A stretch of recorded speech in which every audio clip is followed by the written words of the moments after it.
परंपरा को आगे बढ़ाने का संकल्प है हमारा, क्योंकि आपकी उम्मीद पर टिका है परिवार हमारा। अमर भारती एक उम्मीद, जज्बा बुलंद हौसलों का, जज्बा भारत के निर्माण का।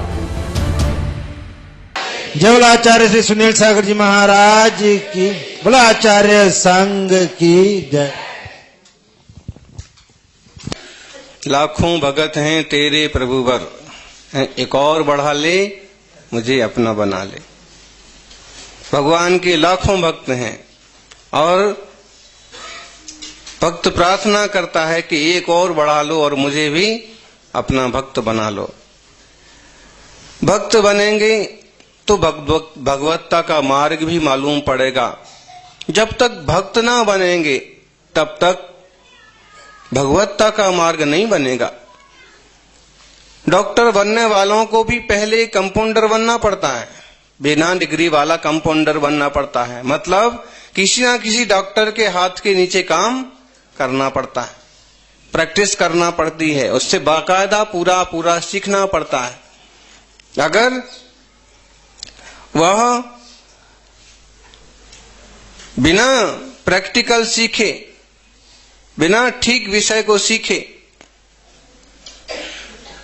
हाथ आजमाने लग जाए तो फिर अनर्थ हो जाए। आजकल होता है ना, कुछ भी दवा देते, झोला छाप डॉक्टर हैं, झोला छाप डॉक्टर होते हैं कि कुछ इधर उधर से थोड़ा पढ़ लिया, थोड़ी बातें सुन ली, थोड़ी सीख ली, किसी के यहाँ कंपाउंडरी करते रहे और बाद में अपना ही डेरा जमा लिया। जब तक ज्ञान नहीं होता है पूरा तब तक नीम हकीम खतराए जान। जिसको पता नहीं है बराबर ठीक से और जिसने अभ्यास नहीं किया तो जान के लिए खतरा भी हो सकता है। थोड़ी सी बातें जान लेने से, थोड़ी दवाओं के नाम जान लेने से कोई डॉक्टर नहीं बन जाता है। सिर दर्द की दवा आप जानते हो, कौन सी गोली खाना पड़ती है? स्प्राइन। पेट दर्द के लिए, चक्कर आने के लिए, पीड़ा हो रही हो तो, और कई सारी चीजों के नाम आप जानते हैं। शुगर का भी प्रसिद्ध है इंसुलिन। लेकिन इतने मात्र से काम नहीं हो जाता है। कितना डोज होना, किस मात्रा में होना, कब होना, किस चीज के पहले होना, इसके बाद क्या पथ्य करना, ये सारी चीजें। आयुर्वेद में पथ्य के लिए बहुत ज्यादा महत्व दिया है। एलोपैथी, होम्योपैथी में भले इन चीजों को गौर नहीं किया जाता है, लेकिन आयुर्वेद देरी से काम करता है, जड़ से ठीक करता है रोग को। और दुनिया की दूसरी दवाएं जल्दी काम करती हैं, लेकिन रोग दब तो जाता है, वापस आता है। जरूरी है कि हमें क्या पथ्य पालना है, कौन सी औषधि लेना है, कब लेना है। ठीक से ना जानोगे और डॉक्टर बन जाओगे तो दूसरों को आफत हो जाएगी। इसलिए किसी अच्छे डॉक्टर के पास रहो और सिर्फ 2-4 चीजें के नाम जान के भाग मत जाओ, अपितु उसके पास डटे रहो जब तक परिपक्व नहीं हो जाते हैं। एक लोक कथा सुनी थी हमने। एक वैद्य था, बड़ा प्रसिद्ध वैद्य था, दूर दूर से बुलावे आते थे। राजा महाराजा भी उसी से औषध लेना पसंद करते थे। बड़ा सुंदर शरीर था, लंबा बढ़िया फाटा, शरीर में बांध, सिर पर साफा फाटा, और एक आदमी को काम पर रख रखा था उनने, जो दवा का झोला साथ में लेके चलता। पहले झोला ही होता था, आप जैसे आजकल बोलते ना झोला छाप डॉक्टर। झोला छाप डॉक्टर मतलब है कि जिनकी डिग्री नहीं है और जो प्रैक्टिस नहीं किए हुए हैं, सो झोला छाप। लेकिन पहले झोला छाप ही होते थे सब। बड़े बड़े वैद्य भी होते थे ना, तो उनके पास भी झोला ही रहता था। आज के जैसे सूटकेस, अटैची और स्पेशल इंस्ट्रूमेंट्स नहीं होते थे।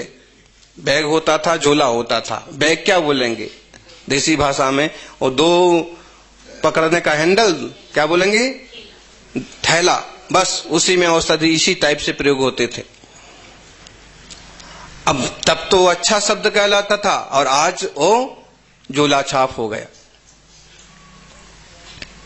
तो झोला लेकर के, उनका थैला लेके, उनके सामान लेके, उनके औषधि की पेटी लेकर के पीछे पीछे साथ साथ चलता था।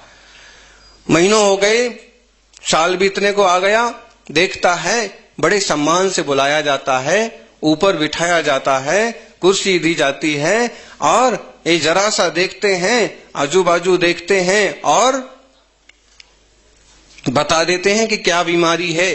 जरा सी नब्ज देखते हैं, जरा सा मालूम करते हैं और बता देते हैं। और डॉक्टर इनकी और इन वैद्य साहब की औषधि देते ही लोगों को आराम भी पड़ता है। और जब ये वहां घर से निकलते हैं तो इनको तो सोने के सिक्के तक भेंट में दिए जाते हैं, रुपए भेंट में मिलते हैं।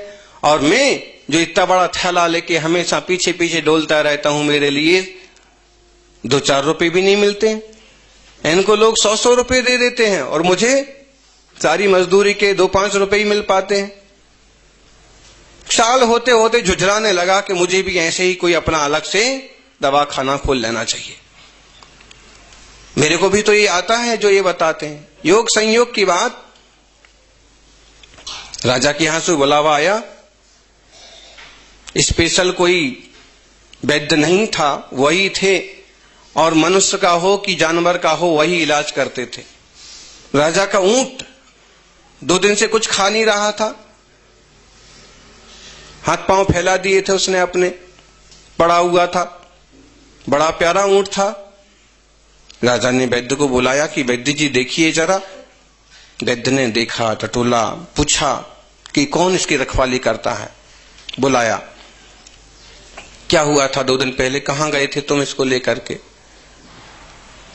सही सही बताइए क्या क्या खिलाया है। पहले बता दिया इसको जो खाता है अमुक पत्तियां तमुक पत्तियां, और फिर पास में नदी के किनारे पानी भी पिया, और फिर खेत भी था और उसमें लग रहे थे तरबूज खरबूज छोटे बड़े सब तरह के। अच्छा ठीक, उनने चेक किया, अच्छे से हाथ रखा तो देखा जो अभी तक आंख से दिख रहा था कि गले पर कुछ तो स्वेलिंग है, और हाथ रखा तो उनको समझ में आ गया कि स्वेलिंग नहीं है, सूजन नहीं है, अपितु कोई छोटा सा तरबूज इसके गले में फंस गया है। उनने कहा कि जाओ बाहर से 2 पत्थर लाओ।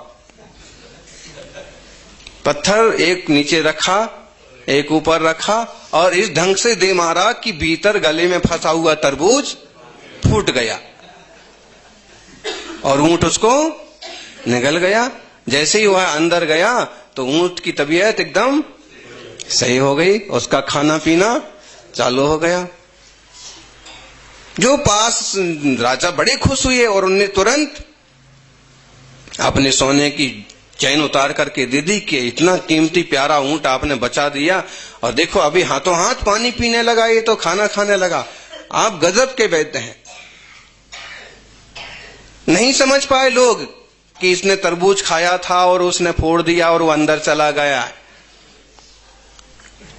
चेला भी नहीं समझ पाया, चेला भी इतना ही समझा कि देखो 2 पत्थर क्या रख लिए और ये तो हाँ सोने की चैन पा गए, मैं भी ऐसे ही करूंगा। दूसरे दिन से उसने कहा गुरुजी सलाम, अब हम अपना अलग व्यापार करेंगे। गुरु ने कहा क्या करोगे? भाई मैं भी डॉक्टरी करूंगा। अरे भाई तुम क्या करोगे, कैसे करोगे? भाई जैसे आप करते हो वैसे। एक बस्ते में उसने भी 2 रखे पत्थर और निकल गया। छोटे से गांव में पहुंचा, कोई बुढ़िया मां काफी दिनों से बीमार थी।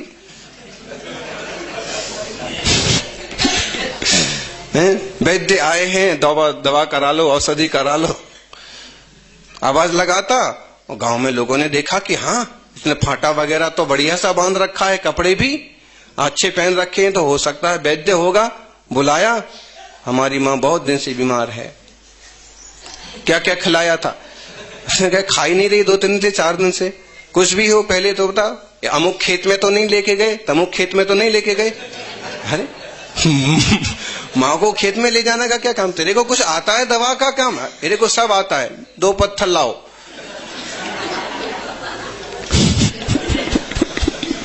एक ऊपर रखा, एक नीचे रखा, ऊपर से दे मारा। क्या हुआ?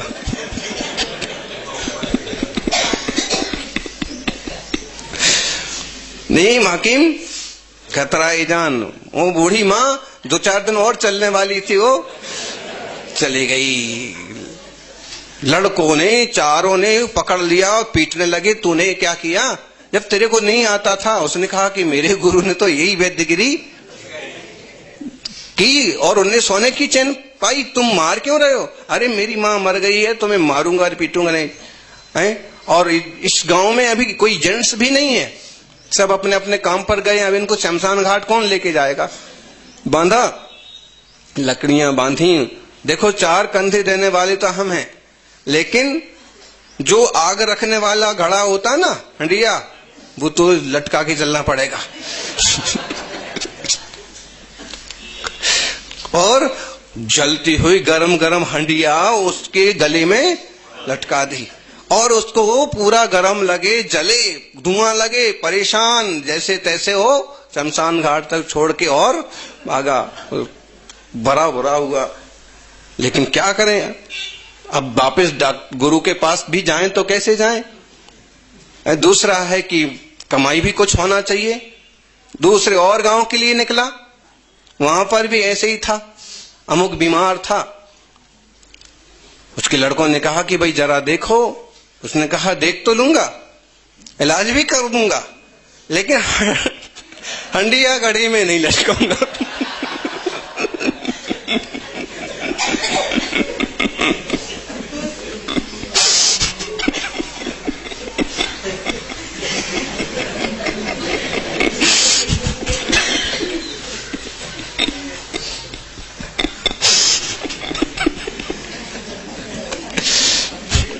इलाज तो कर दूं। लड़के समझ गए कि इसको आता कुछ नहीं है, जान लेने की बात पहले कर रहा है। हंडिया नहीं लटकाऊंगा मतलब कि ये मरने वाला है और ये मरेगा तो तुम चारों में कंधा लगा दूंगा, लेकिन हंडिया ऐसे होता है। बिना जाने समझे, बिना ठीक नेतृत्व रहे बिना कोई व्यक्ति विकास नहीं कर पाता है। अच्छे गुरु बनना है तो श्रेष्ठतम गुरु के सानिध्य में रहेंगे शिष्य भी अच्छे गुरु बन जाएंगे। प्रभु बनना है तो प्रभु के सानिध्य में रहना पड़ेगा। भगवान के चरणों में रहेंगे तो भगवान जैसे बनेंगे, भगवान के गुणों को सीखेंगे। अपन देखें यहाँ